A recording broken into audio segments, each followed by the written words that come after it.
শোণিতপুৰ জিলাৰ মিছামাৰী এটা অতি গুৰুত্বপূৰ্ণ পথ এতিয়া পুখুৰী সদৃশ পৰিণত হৈছে।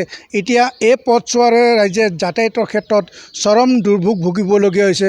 বৰ্তমানৰ ক্ষেত্ৰত এই পথছোৱা অতি বিপদজনকো হৈ পৰিছে। ইতিমধ্যে কেইটামান পথ দুৰ্ঘটনা ইয়াত সংঘটিত হোৱাৰো অভিযোগ উঠিছে। মই সেই পথটোৰ প্ৰথমৰ পৰিৱেশটো দেখুৱাই লৈছোঁ। এইদৰে এজাক বৰষুণত এই পথছোৱা এতিয়া পুখুৰী সদৃশ পৰিৱেশৰ সূচনা হৈছে আৰু যাৰ ফলত ইয়াৰে স্থানীয় ৰাইজ আৰু ছাত্ৰ ছাত্ৰীসকলে এতিয়া যাতায়াতৰ নামত ভুগিবলগীয়া হৈছে চৰম দুৰ্ভোগ। এই পথছোৱাত এতিয়া এনেদৰে পানী জমা হোৱাৰ পিছতো কিন্তু লোক নিৰ্মাণ বিভাগে এই পথছোৱা পানী নিষ্কাশনৰ ব্যৱস্থা কৰি তেওঁলোকে ৰাইজক যাতায়াতৰ ক্ষেত্ৰত উপকৃত কৰিবলৈ বাৰম্বাৰ দাবী জনাইছিল যদিও এই ক্ষেত্ৰত তেওঁলোকে কাণ সাৰ নিদিয়াৰ অভিযোগ উঠিছে। এটা অতি গুৰুত্বপূৰ্ণ পথ এইটো হৈছে মিছামাৰী অঞ্চল আৰু এই মিছামাৰী অঞ্চলৰ বাট পথ অতি শোচনীয়। এই পথছোৱা মেৰামতিৰ যি দাবী জনাই আহিছিল স্থানীয় ৰাইজে বাৰম্বাৰ জনাই আহিছিল ৰাজ্য চৰকাৰ বা বিভাগীয় কৰ্তৃপক্ষক, কিন্তু এই পথছোৱা আজিও এইদৰে বিধ্বস্ত হৈ পৰা পৰিলক্ষিত হৈছে। এজাক বৰষুণত পুখুৰী সদৃশ পৰিৱেশৰ সৃষ্টি হৈছে। এই পথছোৱাত সংঘটিত হৈছে কেইবাটাও পথ দুৰ্ঘটনা। মোৰ সৈতে স্থানীয় এজন ব্যক্তি আছে, মই তেখেতৰ পৰাই পোনপটীয়াকৈ জানিব বিচাৰিম। দাদা, এই পথছোৱা অতি গুৰুত্বপূৰ্ণ এটা পথ। এই পথছোৱাৰে মিছামাৰী কলেজ, মিছামাৰী হাই ছেকেণ্ডেৰী বা বিভিন্ন গাঁৱলৈ অহা যোৱা কৰা এটা অতি গুৰুত্বপূৰ্ণ পথছোৱাৰ অৱস্থা। মই নতুনকৈ আপোনাক কোৱাৰ প্ৰয়োজন নাই, কি ক'ব? ধন্যবাদ। আচলতে কি জানে, ইয়াত আমাৰ হেমাহি প্ৰথম কথা হৈছে চৰকাৰী পক্ষৰ পৰা হেমাহি আমাৰ মিছামাৰী প্ৰাণকেন্দ্ৰ গৰুবন্ধাৰ এটা পথ। যদিও এই পথটো আমাৰ গৰুবন্ধাৰ পথ, তথাপিতো এই পথটো কিন্তু অতি ব্যস্তপূৰ্ণ পথ। এই পথেৰে দৈনিক বহু মানুহ হাজাৰ হাজাৰ লোক এই পথেৰে অহা যোৱা কৰে।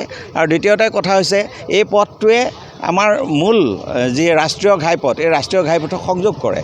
গতিকে এই পথে অতি ব্যস্তপূৰ্ণ পথ। আমাৰ মিছামাৰী গৰুবন্ধাত থকা বিভিন্ন কাৰ্যালয় হওক বা বিভিন্ন স্কুল হওক বা বিভিন্ন অফিচ কাছাৰীলৈ যাব পৰা যিবিলাক ব্যৱস্থা এই ৰাস্তাটোৰে হয়। তো আমি ইয়াত দৈনিক এই বাৰিষা কালত বিশেষভাৱে ঘটনা সংঘটিত হৈ আহিছে আৰু সৰু সৰু ল'ৰা ছোৱালীবিলাক ইয়াত পাৰ হৈ যাব নোৱাৰে, চাইকেল লৈ আহে, পৰে, কেতিয়াবা বাইক লৈ আহি পেলাই ইয়াত চাওক একেবাৰে গাঁত হৈছে।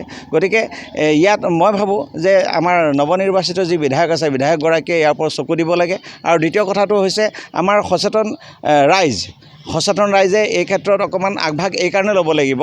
দুই কাষে মাটি দি পেলাই পথছোৱাত কি হৈছে, পানী যাব পৰা ব্যৱস্থাটো নোহোৱা কৰি পেলাইছে আৰু তাৰ ফলত ইয়াত পানী বন্ধ হৈ পেলাই এই গাঁত সদৃশ হৈছে। গতিকে মই ভাবোঁ যে গৰুবন্ধাখন পৌৰসভাৰ হেৰিলৈ নগ'লেও তেনেকুৱা ধৰণে পৰ্যবেক্ষিত হোৱা এখন ঠাই। গতিকে এই ঠাইখনত এতিয়াৰ পৰা যদি পৰিকল্পনা নকৰে, তেনেহ'লে ভৱিষ্যতে যি পৌৰসভা ইয়াত গঠন হ'ব, তেতিয়া কিন্তু ইয়াৰ ৰাইজ সাংঘাতিকভাৱে বিমূৰত পৰিব। গতিকে ইয়াত দুই চাইডে ড্ৰেইন থকাটো অতি প্ৰয়োজন। গতিকে এই ড্ৰেইন যাব পৰা ব্যৱস্থাও আছে, সুপৰিকল্পিতভাৱে কৰাৰ ব্যৱস্থাও আছে। গতিকে মই ভাবোঁ যে বৰ্তমানৰ বিধায়কগৰাকীয়ে হওক নাইবা আমাৰ ইয়াত থকা যি আমাৰ পঞ্চায়ত লোকেল বডি, তেওঁলোকে ইয়াত খুব ভালদৰে ইয়াত চিন্তা চৰ্চা কৰি পেলাই এই পথছোৱা সুপৰিকল্পিতভাৱে নিৰ্মাণ কৰাৰ ব্যৱস্থা কৰিব লাগে আৰু এইখিনি কৰিলে আমি ৰাইজ উপকৃত হ'ম। তেওঁ কৈছে যে এইটো এটা সুপৰিকল্পিতভাৱে এটা ইয়াত আঁচনি ৰূপায়ণ কৰিব লাগিব। দুই কাষে পকী নলা আৰু বিজ্ঞানসন্মতভাৱে পকী নলা নিৰ্মাণ কৰিলে ইয়াৰ পানী নিষ্কাশনৰ ব্যৱস্থা হ'ব।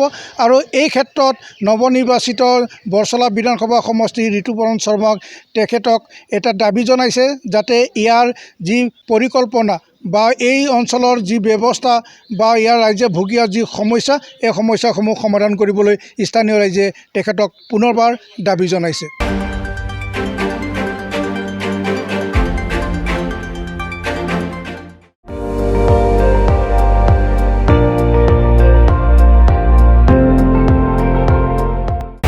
আপুনি চাই আছে ND24, সৰ্বশ্ৰেষ্ঠ নহয়, সৰ্বোত্তমৰ দৌৰ।